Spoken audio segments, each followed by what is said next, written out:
Okay guys, hi. I don't have my microphone, so hopefully you can hear me. And two, I'm gonna try to put the screenshots of the questions that I'm taking for this Q&A and put it on the screen so you can see who it's from, see what was said, and then I can talk about each one. I picked how many did I pick? 13. I picked 13 questions. There were a lot of good ones. And if I don't pick yours, I'm sorry, we can do this again. I just kind of have to go through. There were a lot. There were about 200 to 300 questions that I had to go through. And we'll answer them to the best of my ability. I refrained from picking any that somebody's asking for cancer advice. I just want to make sure that only a professional can give you advice on cancer treatments or things like that. Also professional therapeutic advice. I can only give my experience and what I've been through and what I've seen works for me. I'm careful to give advice to anyone because it's not my profession, not my specialty, and so I would hate to give you wrong advice. I can only share what my experience has been and what it is continuing to be, if that makes sense. So, and then there are some questions that were just a little personal that I just so if I don't answer them, it's no offense or anything like that. It's not like, I can take anything. There were just some that I just don't choose to answer at this time, and maybe in future videos I will. So, I appreciate you guys taking the time to even ask questions, because you could have not. And it's given me the space to be able to answer some and to talk some things out that are on my mind and apparently are on your mind. So it's good for all of us to kind of talk about it. So we'll start with the first one. Okay, first one is from Teresa Thomas 3213. If I get your name wrong or your YouTube handle wrong, I apologize. I'm going to try my best. So from Teresa Thomas, hi Kyle, do you find it the most challenging thing? What do you find is the most challenging thing, if any, for you when it comes on taking care of your two lovely kids, Ellis and Winnie? Okay, so the most challenging thing for me is not being able to bounce ideas off of my wife, to get suggestions from my wife. We would talk about every parenting decision together. And now I'm in this world, 15 months of making the decisions on my own. And I hesitate to say on my own because Jenny gave me a lot of advice and a lot of suggestions and a lot of tips. And we talked so much about everything together that I know a lot of what she'd be thinking and what she'd say. And but I would say the most challenging thing is on the really hard days, or big topics come up, or something happens at school, or whatever. I really wish I had my sidekick, my best friend to talk about it with, to make sure that I'm doing what should be done. And I think as parents, we constantly are worried about the decisions we're making. Are they good enough? Are they the right decisions? Are we benefiting our kids in this moment? We just don't want to be the parents that aren't benefiting our kids and giving them the best advice and giving them the best that they deserve. So the most challenging thing for me has been not being able to bounce ideas off of Jen and have her, by my side while we navigate all the different things that come up in life. I would say the second most challenging thing is all these milestones that you're so proud of and happy for. Every single milestone is a little saddened because you want your wife, and I know they want their mom to be there, and it just stinks to not be able to have her there. I think also another challenge too is just it's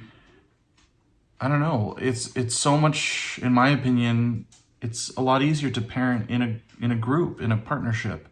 When one's getting tired, the other one can step in. When one is losing ideas on what to do, the other one can step in. When one is at work, the other one could be at home. When one's going to the store, the other one's at home. When one's cooking, one could be cleaning. When one's doing laundry, one could be doing dishes. When one's doing homework with one child, another parent could be doing homework with another child. And so when it's all on you, I feel like it's hard not to feel guilty. Huckle, no thank you. It's hard not to feel like you're not good enough. But I'm challenging my inner monologue, which tends to be negative at times, and reminding myself that I'm doing a good job. So as long as I keep doing that, stay on that path, I feel like the challenges can be, met and accomplished. So thank you, Teresa, for the first one. Second one is from Lindsay LLLR4L. In one video, you said that Scotland would be your dream vacation. Hold on, the dogs are... Flower. No, thank you, sweetie. In one video, you said that Scotland would be your dream vacation destination. Can I ask why, please?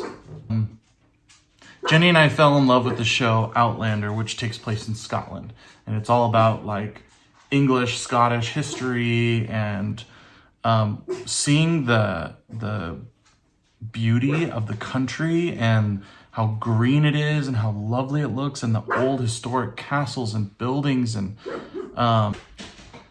it just makes me want to go there so bad. And Jenny and I had talked about it. This was before she got sick, that we wanted to go there one day when the kids were old enough to appreciate it. And so it's definitely on my list of places to go. I want to see the beauty in it. And I know when I go, I'm going to be so emotional because Jenny wanted to see it so bad. She thought everything looked so pretty, so beautiful. So it's our entire knowledge is based off of this show. So I know it can be skewed, but I've also seen different posts about Scotland and people who live there. And I mean, it looks gorgeous. And you guys who do live there and watch our channel share how beautiful it truly is. So the history, the beauty, the nature, all of it combined makes me really want to go there one day. So hopefully that can come true.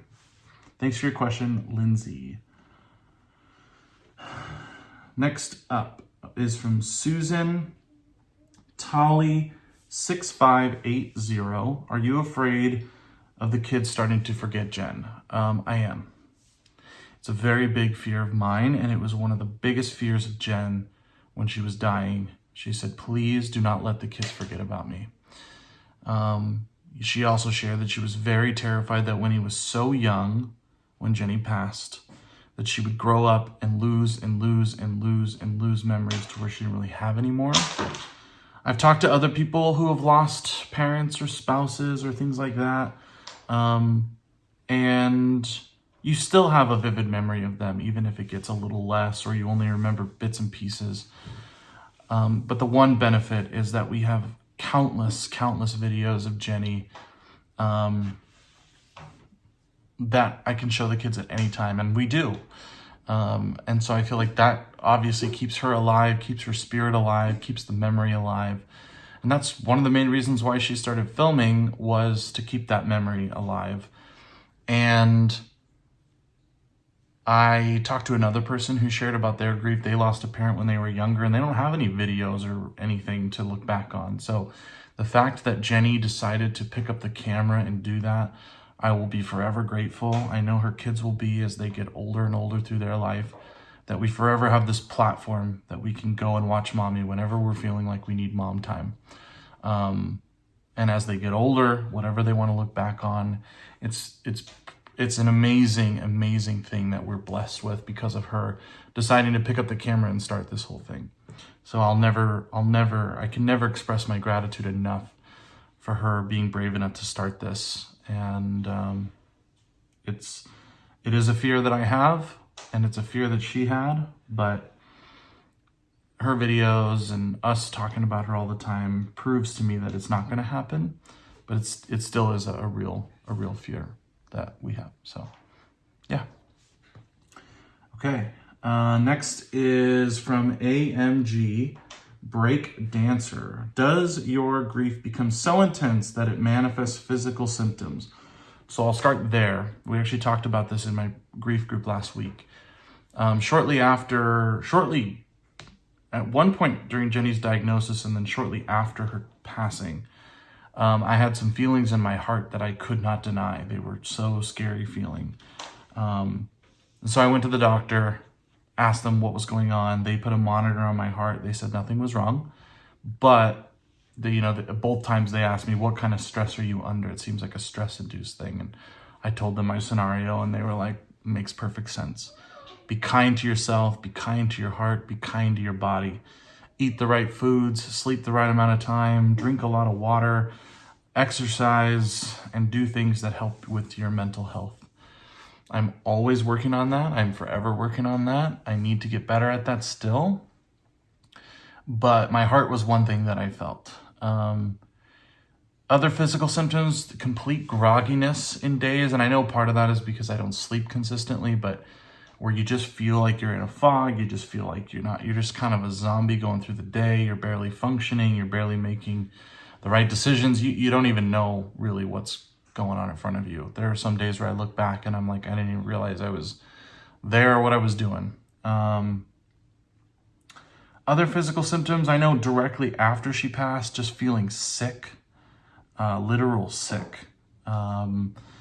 And you check for symptoms of a fever, or you check for symptoms of a cold or the flu, and you don't have it, and you're like, what is going on? It's literal grief making you sick. Headaches, migraines, those things, because I stress constantly, I don't sleep enough. And then a lot of physical symptoms result from when I'm eating right and when I'm eating not right. So yes, it does. How do I deal with that? When my body gets to a point, it'll shut me down and say, stop. You need to start exercising again. You need to eat better. You need to cook better meals. You need to sleep. You need to drink water. Usually my body will check me before it gets too bad. So usually I just have to be honest with myself and say, I see that it's gotten to a point of no return. Let's fix it. What do we need to do? If it's exercise, if it's go on walks with the dogs, if it's going to the gym, if it's going to a support group, making sure you're going to therapy consistently. What are the things that better you? And you need to dive into that so that you don't go down a dark hole. And then she kind of shares a little bit about her own grief and becoming physically sick, losing weight, no appetite, which is all very common for right after you lose someone. You don't really have an appetite to eat. You lose a lot of weight. You're just not taking care of yourself. So that's one thing I'm constantly reminding myself is I can't get better unless I take care of myself in this grief. So putting yourself first when you can. Good question. All right. Next is from Bambi O'Fitton 7979. Hey Kyle, I want to know if you give yourself regular time away from adulting and parenting and just be Kyle. It is important to completely unplug a couple times a year and to allow yourself to relax, recharge, recenter, and just breathe. First off, thank you for your kind words and your suggestions. And I'm learning to do that more and more. I think it's hard. Just as a regular old parent, we want to always put our kids first and put ourselves second. And then on top of that, in grief, I constantly want to make sure that they're first because they're going through this traumatic experience like I am. But I am learning through other people, other widows and widowers and other grievers and other people going through this horrible journey. You gotta give yourself time to relax, even if it's just for small minutes. If it's watching a favorite show alone, if it's going out with friends a couple times a month, if it's going on a trip, whatever it is that helps your mental health, as long as it's bettering you and helping yourself and it's a good thing and not a bad thing you're delving into, it's important to do so. And yes, I do. Now, I wouldn't say regular time, it's not like I make sure I do it all the time, but, I just this past week went out with friends. I have my support group. I have my Bible study group. I have made a lot of friends in those groups. I definitely do things that help me to be a better parent, help me to be a better adult, by going and taking care of myself, doing things that I enjoy. I used to feel guilty, and I still sometimes let that creep in, that mom/dad guilt when you're without your kids, but I know you have to in order to be the best that you can be. Jenny and I also never had the kids watched when we were, healthy and in our marriage. So it's different now to be able to do that. And this past weekend, my kids actually went with my mom and spent the weekend with her. And so I was able to be an adult, and I was able to do things that I've wanted to do and see people that I've wanted to see. So it is important to take that time for yourself so that you can be a better dad, be a better human, be a better person. But I wouldn't say it's regular at this point, but yes. Thank you for your question. Okay. Next one is from Quarantina3593. Kyle, you are really an amazing dad and human as well. Thank you. One day at a time, you walk through grief, and just like Jen, you're using your personal experience to help others. That's the goal. Thank you. That is so phenomenal. Can you believe we found the channel years ago by searching Disneyland on YouTube? I love that. We have never been, but we will. We actually thought maybe you guys worked there when we first watched, especially with how much you knew. So many food recommendations, new products, merch, and all the right information. That's a huge compliment. Thank you. Which leads to my next question. When Winnie, Ellis, and you need a moment, I've never heard it like that, but I love that new phrase. I'm going to steal that. A Jen Phil, where or what makes you feel closest to her? That's a really, really good question, which is why I chose it. I love it. And I love the phrase moment.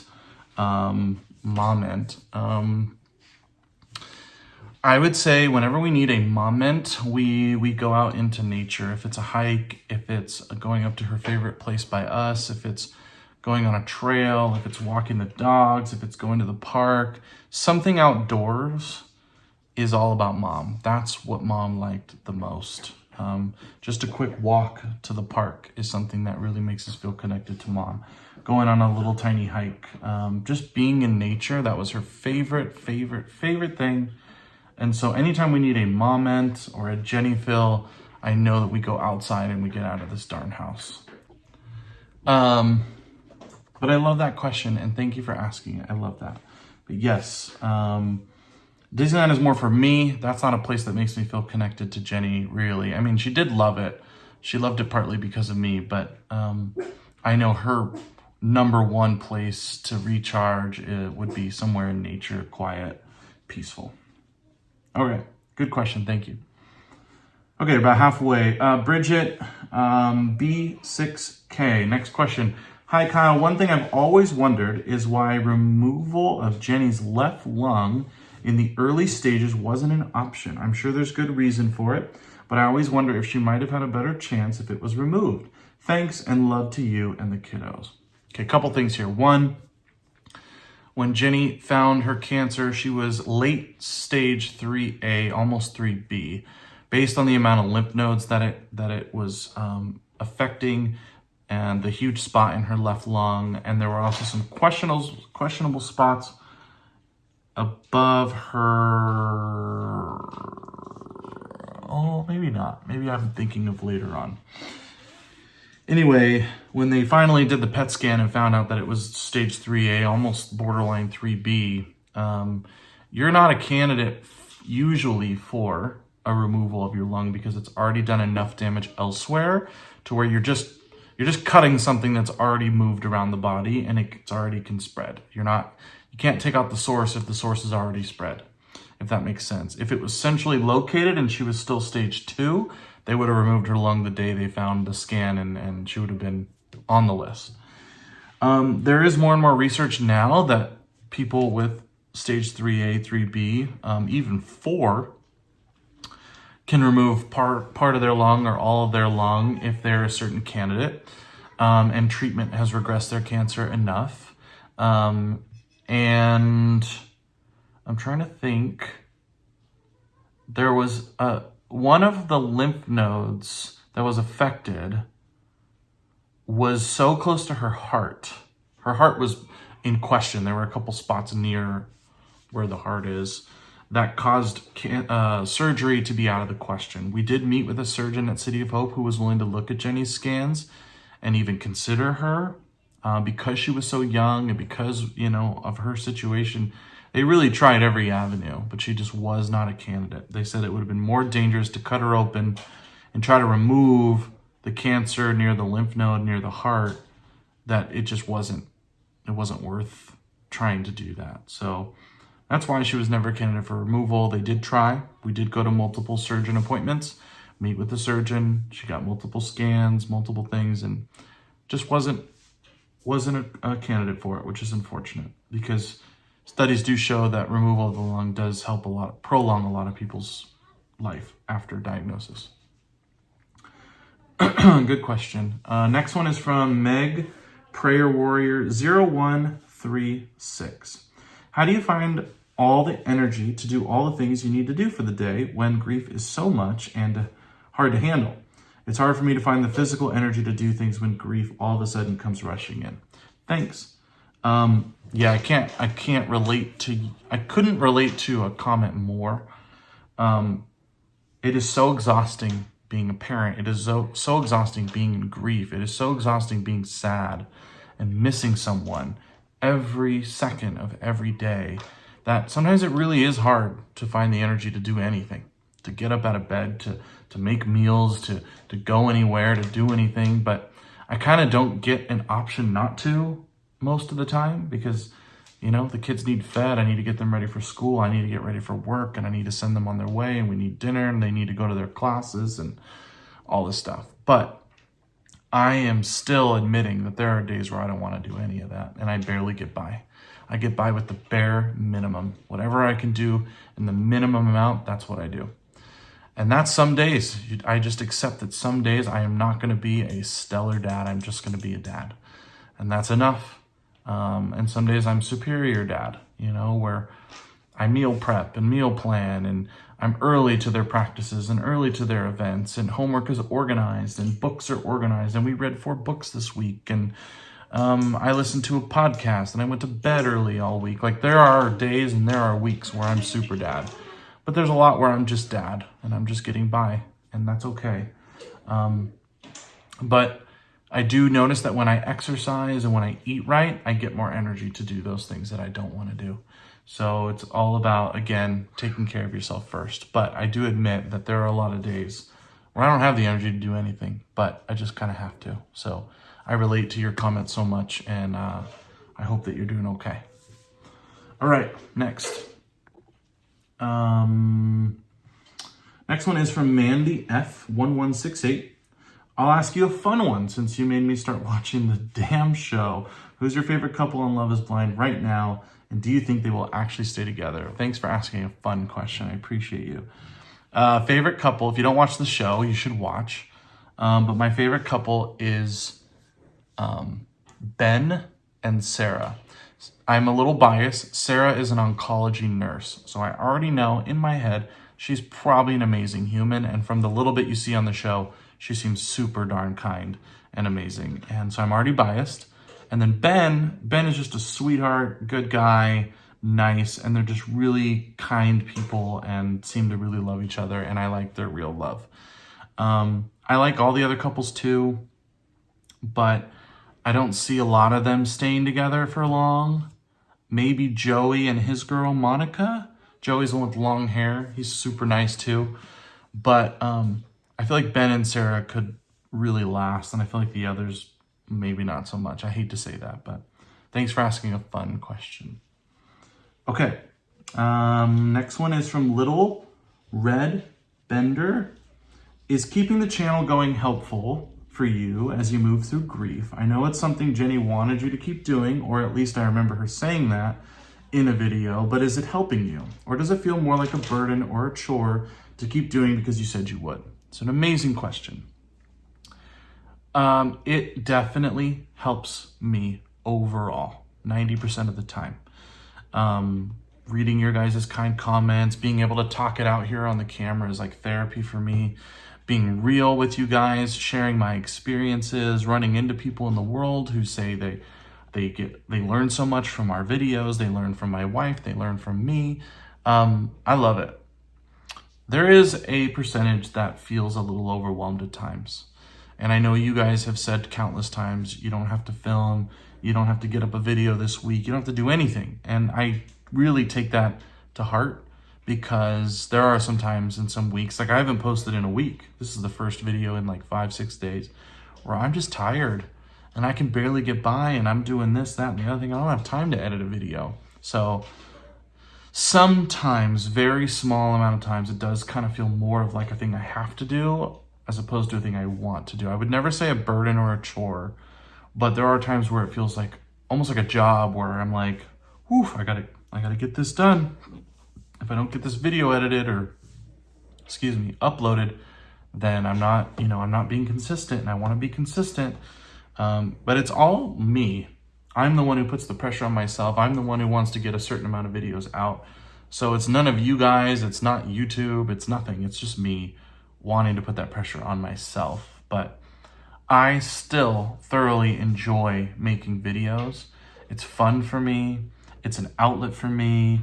It's so many memories that I get to look back on in, like even looking back at this past year, and watching how much we've grown from January of last year to January of this year. It's amazing. So overall, it's an amazing experience. I love it, and I wouldn't trade it for the world. But there are realistically some times where it's just really tiring and I don't feel like I have the time. But thank you for asking. All right, next one is from Chris May 6. Kyle, let's start by saying you're doing a wonderful job raising your kids. Thank you. You and Jenny laid such a strong foundation that I think following your intuition is important. Have Ellis and Winnie attended any kind of support group or therapy for children who have lost their mother? I'll stop there. Yes, both of my children have been through multiple types of therapy, group, individual, through school, different things like that. How are they dealing with their grief? I honestly think they're doing really well. I've gotten advice from multiple therapists that just because a child loses someone doesn't mean they have to attend a certain amount of therapy at this point in their life. And so therapists for both of my kids have told me that they are doing very well considering the situation, and to take therapy kind of as it comes and as it goes. So they are involved in a specific type of therapy currently, but it's limited right now. And what the therapists have shared with me is that if they feel like it needs to be upped, or I do, it's a very easy request. If we think it needs to be less, very easy request. If I think it needs to be abolished, very easily request. Whatever we need, they're willing to do. But yes, both of my children participate in therapy. And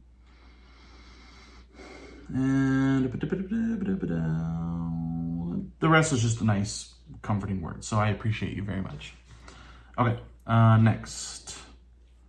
Ashley Moy 4828. Hi Kyle, my question is, do you feel the effects of triggers of PTSD from hospital visits? Yes. I can imagine going through all those hard doctor visits with Jenny. Has an impact on you? 100%. Thinking of you, your family's beautiful, and in my prayers. Yeah, that's a big one. Jenny made me promise before she was passing. This was like probably a week and a half before she passed, when she could still speak clearly, to go get anything I found suspicious checked at any time on me and the kids. Don't be afraid of the doctor, because if you're afraid, things are going to get worse, and then you might end up in her situation. But I have such fear of the doctor, it's unbelievable. It's crippling fear, crippling. And I had that before cancer, and now I have it times 1 billion since cancer. But there have been multiple things I've already gone to the doctor for because of my fear. I had a bump on my hand here that got huge at one point. Like, you could even see it in some of the videos, and it's still kind of there now. Found out it's like I don't even know what they called it, cyst or something that builds fluid and releases it at some point. And they're like, it's normal. There's nothing cancerous about it. It's fine. I went and got moles checked on my face, particularly this big one, because I was nervous about that maybe being skin cancer or something like that. It's not.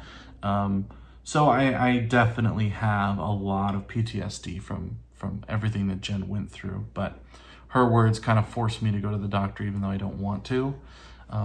Being in a doctor's office, and like I just took my grandpa to the doctor, and him doing all of his vitals and using the pulse ox and taking his weight, and all these things just remind me so much of what Jen went through. And I have a lot of PTSD from that, and I talk about it with my therapist. It's something I need to grow and recover from, because what I saw was a very traumatic thing, to watch your wife slowly decline and then eventually pass away at 36 is just, it changes who you are and how you look at the world. And so, yes, I definitely have PTSD.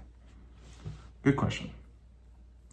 All right, I think we just have one more for this video. I can make another one if you guys want. Okay, last one from Ellen3863. Ooh, I love Q&A videos. Kyle, I'm wondering, how do you think your life would be different now if you and Jenny had never started a YouTube channel? Where do you think you'd be, similar or different, if you never had this platform? What a good question, and what a fun question to think about. And I'll try to break it up here. Life would definitely be different if we didn't have this channel for a number of reasons. I've met many people, some on a distant level and some on a personal level, just from this channel. Friends I've created because of this channel, people that have reached out to me because of this channel. And I have some lifelong relationships, friendships with people now because of this channel. I could name them on top of my head, that because of this channel, they found me and now we're friends and forever will be. Also, you know, what she provided for my kids and for myself, to be able to look back on her life and what she went through during her journey is priceless, timeless. I love that anytime I want, I can go watch a video of my wife, where I don't think a lot of other people could do that. So it's definitely amazing in that sense. And I wouldn't have this community. I wouldn't have this outlet. I wouldn't have this. I meet so many people in the world. I just met someone the other day shopping at Trader Joe's. She stopped me. She might be watching this. And she said, I love you. I watch you and I pray for you every day. I lost my husband recently. She was the sweetest woman. And she was just sharing with me, you know, how sweet it is to watch me do Winnie's hair, and how she connects with me on a whole different level, and how beautiful Jenny was. And it's like those moments when you run into someone like that, it makes all the tired nights of editing and putting videos up, it makes it worth it. So yeah, I think it has created a community that I am forever eternally grateful for. And man, if we didn't do this, I can't even imagine, you know, there'd be a lot less people in my corner. There'd be a lot less people in Jenny's corner. We wouldn't have as many memories as we do now. And I don't know, I wouldn't be able to share what I know and what I'm learning in grief like I'm able to. So I'm so grateful to my wife for creating this channel. Somebody posted today that it almost seems like she created this just for me and the kids, and it was nothing to do with her. I know that's not true, but it feels that way sometimes, that she kind of knew that her husband and her kids were going to need something. And she created it and created this amazing community. I think possibly, I'll have to look, but I think we're really, really close to hitting 200,000 subscribers on here, which is insane. And it's obviously dropped a little bit in subscribers after she passed, and it's growing a little bit again, because now we're finding a new community of widows, widowers, single parents, people that have lost someone close to them, cancer survivors, cancer fighters. And I'm eternally grateful to my beautiful, amazing wife for creating this for me and the kids. And I can never thank her enough for all that she did for us leading up to her passing. So yeah, life would be certainly different. Okay. that's it. That's my short little Q&A video. If you didn't get a chance to ask your question or I didn't answer it, try again in the next one.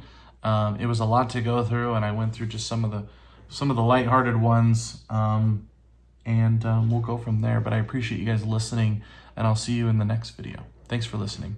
Bye, guys.